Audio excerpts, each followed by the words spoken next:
Bienvenue à votre émission Si différent, si pareil en affaires, une émission qui vous permet de découvrir des entrepreneurs de divers horizons.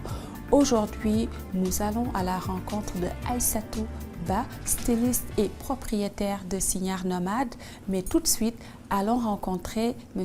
Fernand Turcotte, bijoutier et propriétaire de la bijouterie Fernand Turcotte.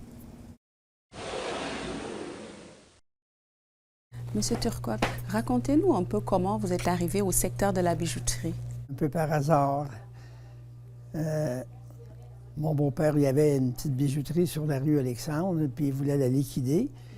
Et puis, j'ai décidé de l'acheter pour liquider. Mais ça n'a pas été comme moi je voulais, donc je me suis relocalisé au centre-ville. Puis c'est là que ça a vraiment démarré. Puis c'est là que j'ai décidé de vraiment m'essayer, parce que dans le temps, on ne savait pas comment ça irait. Et ça n'a pas été facile, mais c'est comme ça que ça a commencé, vraiment. Qu'est-ce qui était le plus grand défi quand vous démarrez justement dans un secteur que vous ne connaissiez pas? J'avais déjà de l'expérience dans la vente au détail, mais la bijouterie, j'avais aucune expérience. Et quand on est jeune et quand on a 26 ans, bien, on est capable, on a des ambitions et on veut relever des défis. C'était mon but de faire ma vie dans le commerce au détail. Ça, au départ, ça faisait déjà longtemps que j'y pensais. Et comment vous avez réussi à faire votre place dans un secteur qui était nouveau, au niveau visibilité, positionnement? C'était avec la patience, et de deux, c'était d'avoir des personnes compétentes avec des formations dans le domaine de la bijouterie que j'ai engagées pour travailler, parce que moi, je ne les avais pas, les compétences. Mais après 55 ans, bien, on a vu des choses et j'ai fini par apprendre. Moi, j'étais un touche-à-tout. Je fais la bijouterie, je fais l'horlogerie. Et j'ai aucun problème avec ça. Ça fait 55 ans que la bijouterie Fernand Turcotte existe. Ça fait 55 ans qu'elle est enregistrée au mois de mars, mais j'avais débuté en fait au mois de février. Puis j'ai incorporé en mars, donc ça fait 55 ans au mois de mars cette année.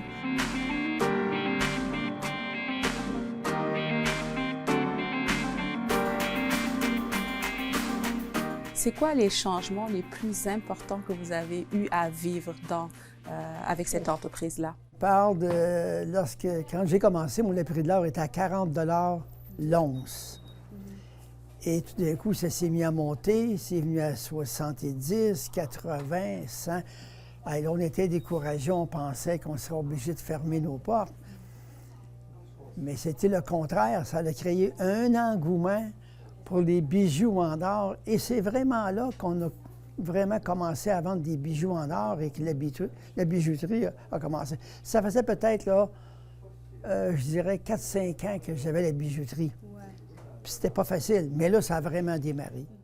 C'est difficile à expliquer parce que c'est comme la récession, le prix de l'or qui a augmenté. C'est difficile à expliquer, mais même pendant la pandémie, là, ou les récessions, les gens sont craintifs puis ils ne veulent pas trop dépenser.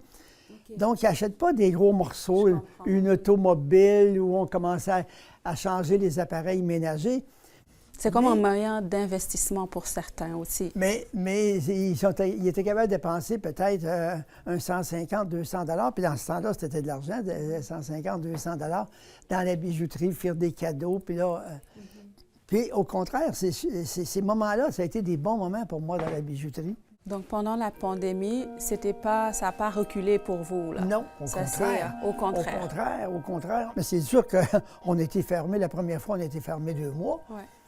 Mais aujourd'hui, la moitié de l'année qui est passée, mais je suis sûr qu'à la fin de l'année, on va presque doubler le chiffre d'affaires de là 2 ans.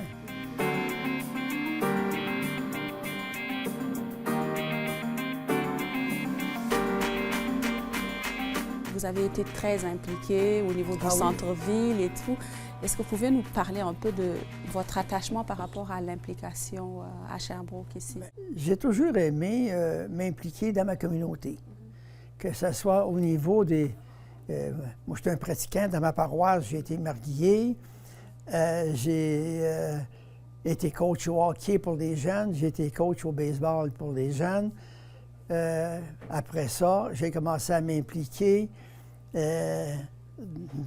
chez les commerçants du centre-ville. J'ai été président de la corporation. J'ai été président de l'association. J'ai formé la SIDAC. La SIDAC qui aujourd'hui qui n'existe plus. La nouvelle société, ça s'appelait la SIDAC. OK, d'accord. La SIDAC, j'ai été président de la SIDAC et j'ai été président de la corporation du centre-ville aussi. J'ai été très impliqué au centre-ville. Donc, pas mal, plusieurs implications. Est-ce que ces implications-là ont aidé aussi à la notoriété, par exemple, de ce commerce, de cet espace? La notoriété, on l'a fait avec les ans, puis les gens nous connaissent, puis là, c'est de bouche à oreille, puis c'est comme ça que se fait la notoriété. Exactement. Et selon vous, qu'est-ce qui fait une entreprise pérenne, une entreprise qui est viable à long terme, avec votre expérience? Il faut qu'il soit tenace.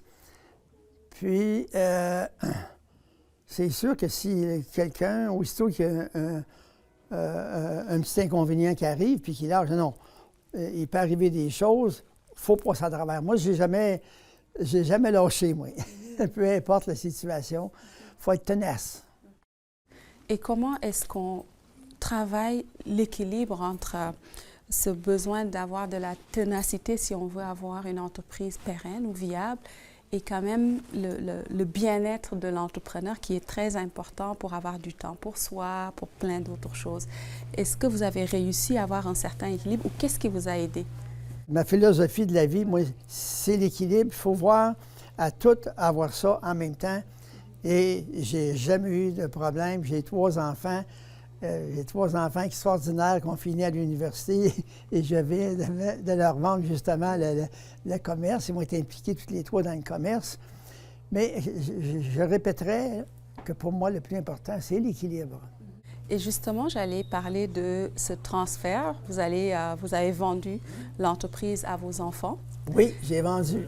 Qu'est-ce que ça fait de se séparer de son... Parce que cette entreprise, c'est comme un autre bébé que vous avez eu à aider à croître. Qu'est-ce que ça fait de se séparer? C'est sûr que moi, j'ai 81 ans.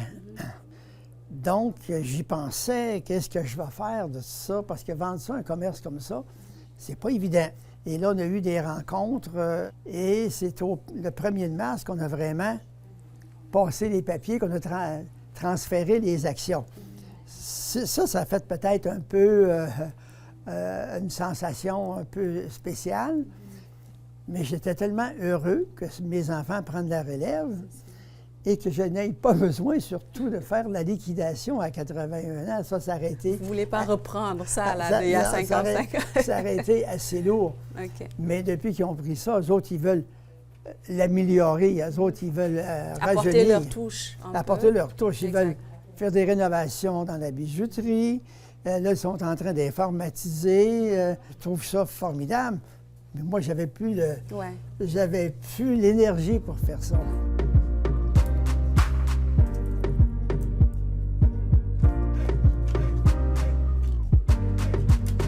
Dans le cadre d'une reprise ou transfert d'entreprise à sa progéniture, ses enfants, c'est quoi les garants, les clés de succès? Je pose cette question parce que la relève entrepreneuriale actuellement au Québec, on en jase beaucoup. Là, beaucoup d'entreprises sont en attente d'être reprises. Ça n'a pas été trop difficile. Je connaissais mes 2 filles qui aimaient la bijouterie et qui étaient compétentes parce qu'ils avaient déjà travaillé dans la bijouterie. Et eux autres, c'est pas nouveau pour eux autres. Puis même mon garçon aussi. Donc, j'étais aucune inquiétude. Excellent. Et comme dernier mot pour eux qui reprennent cette entreprise, qu'est-ce que vous auriez à leur dire? Si jamais il arrive des pépins ou des choses comme ça, il ne faut pas lâcher. Il faut être tenace. Et je pense qu'ils ont ces qualités-là aussi. Ils ont ces qualités-là. Non, vraiment, je ne suis pas en peine parce qu'ils sont... Premièrement, ils sont... moi, j'ai pas eu une formation académique tellement élevée, mais eux autres, ils ont fini toutes les 3 à l'université. Ils ont beaucoup d'entre-gens, ils aiment le monde, et c'est ça que ça prend pour être en commerce. Aïssatou, vous aviez une boutique Déjà, ici, c'est Signard Nomade, mais avant, vous aviez une boutique qui s'appelait La Signard. Oui. Est-ce que c'est une continuité? Racontez-nous un peu le... J'ai eu 2 boutiques au fait. J'ai eu Anna, telle mère, telle fille. Ben, Anna, c'était un petit clin d'œil à ma petite sœur. Et c'était la petite sœur de La Signard. Donc, voilà. Après ça, j'ai fermé pendant 2 ans. Mais là, j'ai réouvert et c'est une suite logique à tout ce que j'ai fait. Et qu'est-ce que La Signard Boutique offre de façon générale? C'est qui la clientèle cible? C'est la femme qui veut des vêtements authentiques, confortables, de qualité. C'est cette femme-là que je cible. Je dirais entre 40, pour la dame, entre 40 Et plus. parce qu'on est belle à tous les âges. Après ça, j'ai rajouté les vêtements d'enfance. Donc là, j'habille la madame qui a un enfant, la grand-mère, et puis etc., etc.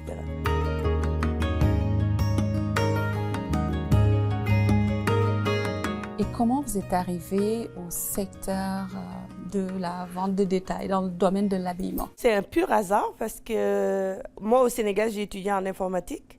Quand je suis arrivée ici en 97, j'avais un bébé de 2 mois, donc je ne pensais pas retourner aux études. Et j'ai fait un stage d'intégration socio-professionnelle au centre Saint-Michel. Je suis retournée aux études en commercialisation de la mode parce que je voulais faire de la mode mon métier, mais pas n'importe comment. Donc, je voulais avoir l'expertise de cerner au fait tout le domaine du détail. Je comprends que quand on lance, on veut que ça soit parfait, Oui. mais pourquoi cet objectif de 0 erreur, cet acharnement? Je pense que déjà, quand on est une femme, il faut se le dire encore en 2022, une femme qui part en affaires, c'est une coche de plus. Une femme noire en affaires, c'est 3 coches de plus. Et quand je parlais de mon projet, il n'y avait pas grand monde qui m'encourageait. Ils disaient, tu es folle, tu peux pas.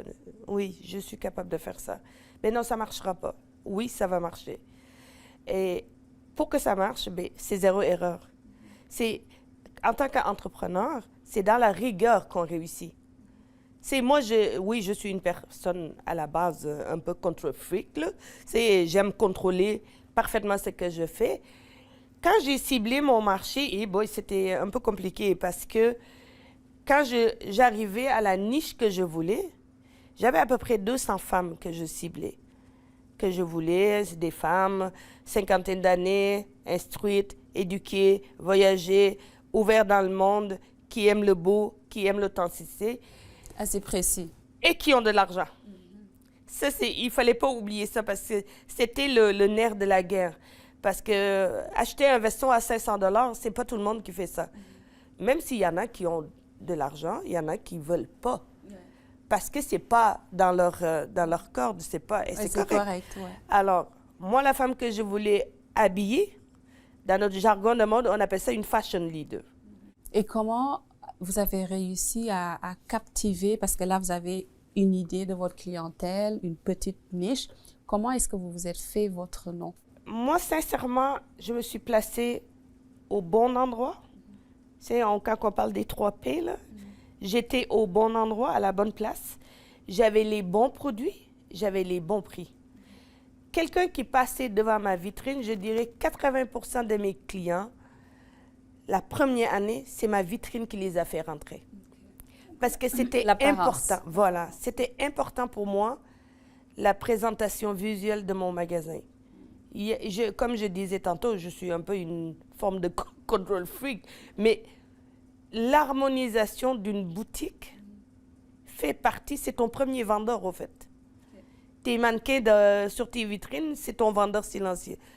Toi, comment tu te comportes, comment tu t'habilles, comment tu accueilles tes gens, c'est ton C'est des choses qui vont aider. Voilà, moi les gens, ils rentraient à ma boutique, c'est comme s'ils rentraient chez moi. Je les accueillais avec cette hospitalité-là, bien sénégalaise et saint-louisienne, donc voilà. Mais justement, vous êtes arrivé ici en quelle année? 97. Donc ça fait comme J'ai passé autant de temps au Québec qu'au Sénégal. Qu'au Sénégal, ok, Oui. ça répond bien. Et tantôt, vous avez amené un élément assez intéressant parce que lancer une entreprise dans le domaine de la mode haut de gamme, déjà pour une femme, ça peut être un enjeu, entrepreneurialement parlant, si ça se dit, mais aussi en étant une femme noire aussi qui veut vraiment s'approprier ce milieu-là, c'est un enjeu. C'est quoi les défis que vous avez eu à rencontrer? Mais moi, je ne vois jamais de limite nulle part. Je veux, je fais. J'ai toujours aimé le beau. J'étais jeune, je faisais du mannequinat, j'avais des amis designers de mode. J'ai vécu dans des très beaux endroits, dans des milieux. Il y avait une certaine image aussi à établir, qui était déjà là. Mais... J'ai vécu dans un milieu où les femmes étaient élégantes. Ma mère était une femme extrêmement élégante. Je ne connais pas de femme pas élégante. Alors, je ne cherchais pas à être autre chose que qu'est-ce que je suis, au fait. Okay. Je vends ce que je connais. OK, excellent. Voilà.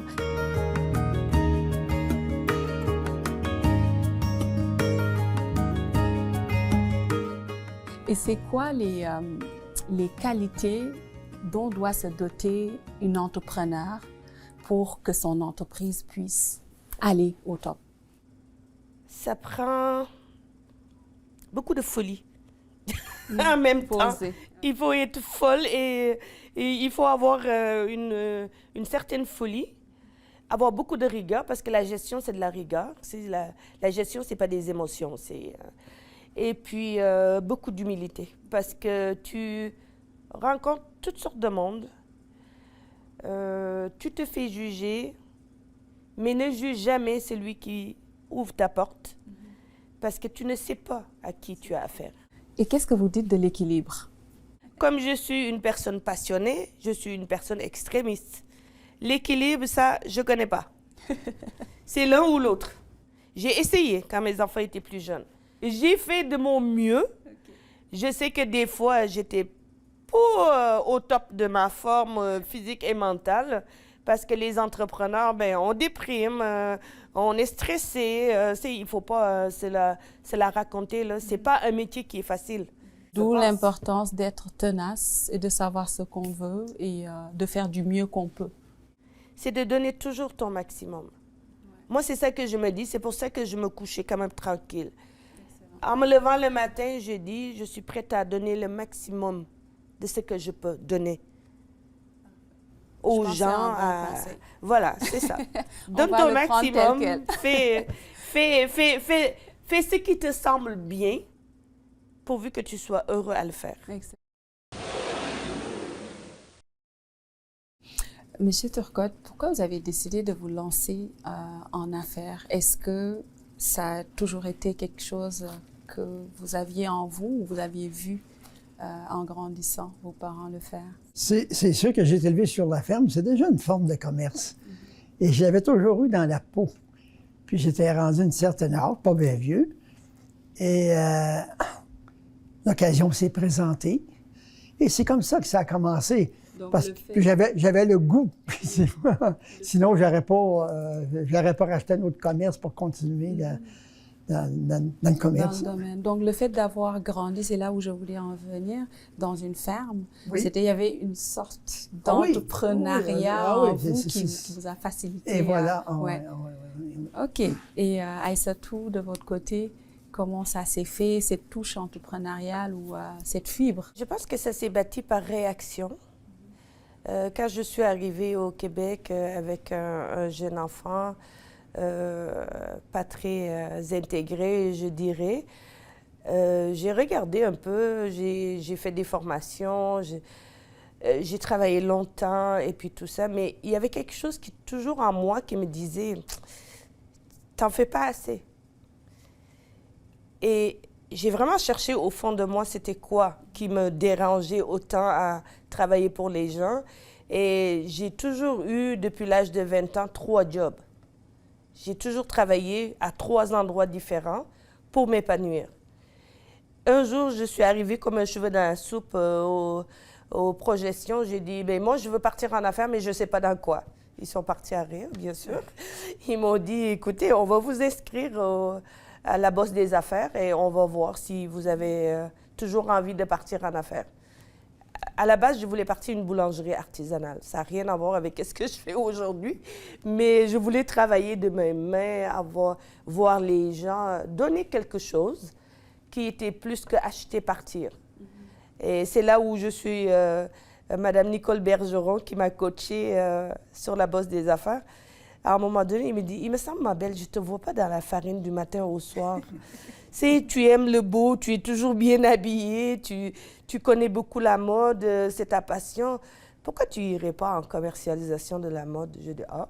Donc, ça a pris quelqu'un, en fait, pour vous. La fibre était là, de ce que je comprends pour les deux. Je pense qu'elle était là. OK, d'accord. Parce que ma maman, je l'ai toujours vue entreprendre. Mais quand j'étais petite, ma maman, elle avait un tisserand à la maison. Elle vendait des pagnes. Et ces deux femmes-là m'ont vraiment influencé beaucoup, beaucoup, beaucoup dans ce qu'on appelle la fibre peut-être entrepreneuriale, parce que c'était mes modèles de femmes.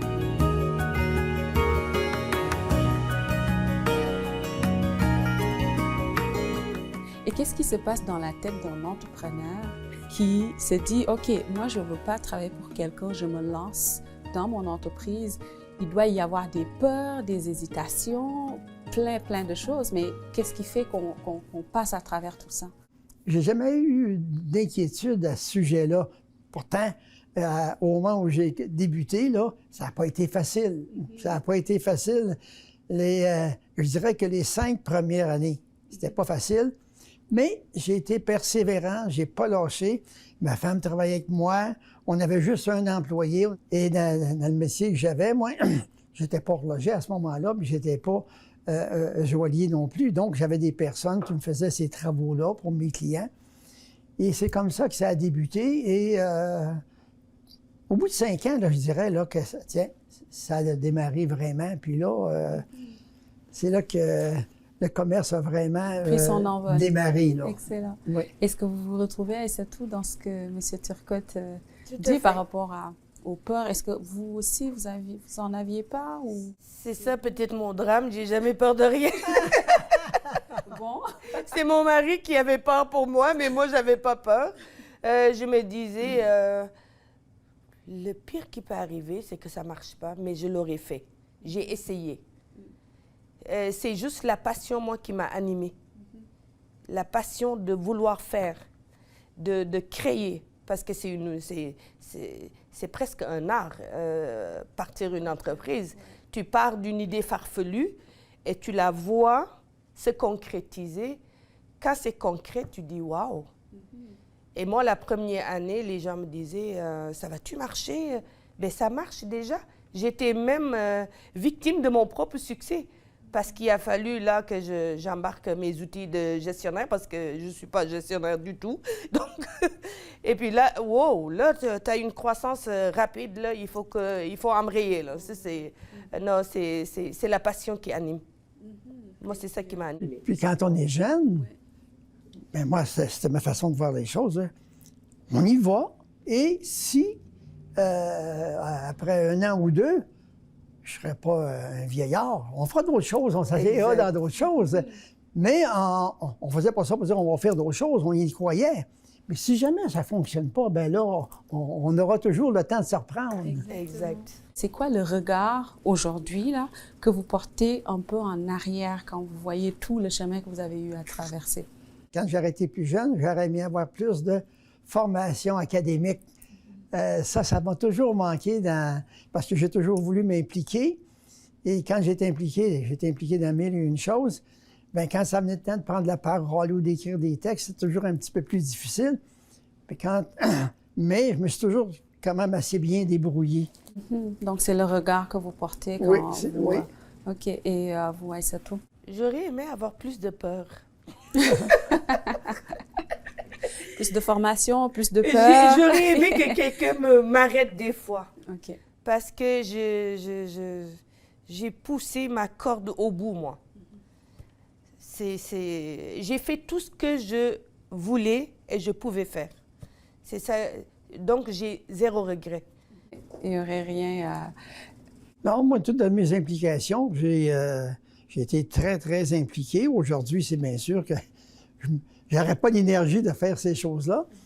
Mais j'étais tellement impliqué que ça a été pour moi, j'ai trouvé que c'était une belle formation de s'impliquer, toutes les richesses qu'on va chercher,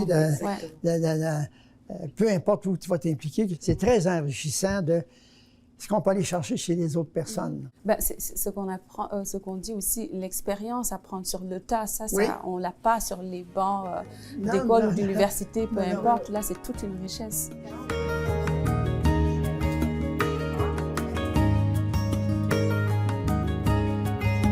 Ici, Turcotte, là, vous partez à la retraite, on dit en retraite, à la retraite. À la retraite.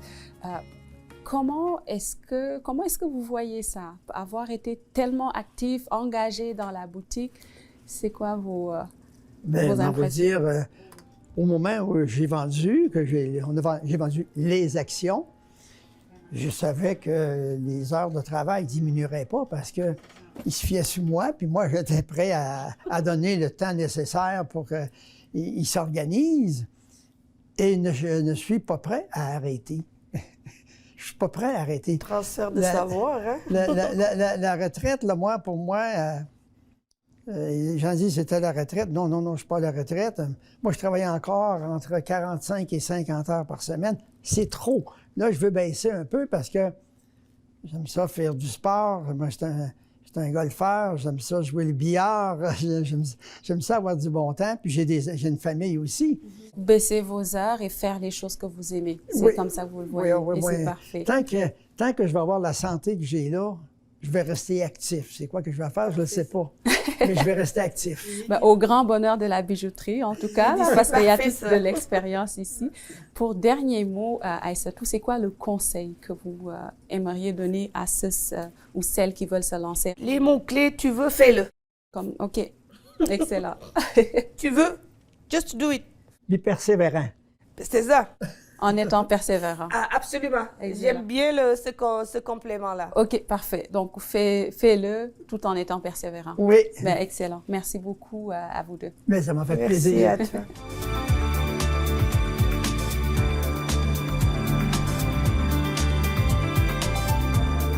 Pour se lancer en affaires, on peut être animé de divers motifs. Parce qu'on veut être son propre patron, parce que c'est une opportunité, ou encore ça peut être un heureux hasard. Mais le plus important, c'est la ténacité, c'est la volonté et la conscience que l'entrepreneuriat, ça implique autant des hauts et des bas et il faut être prêt.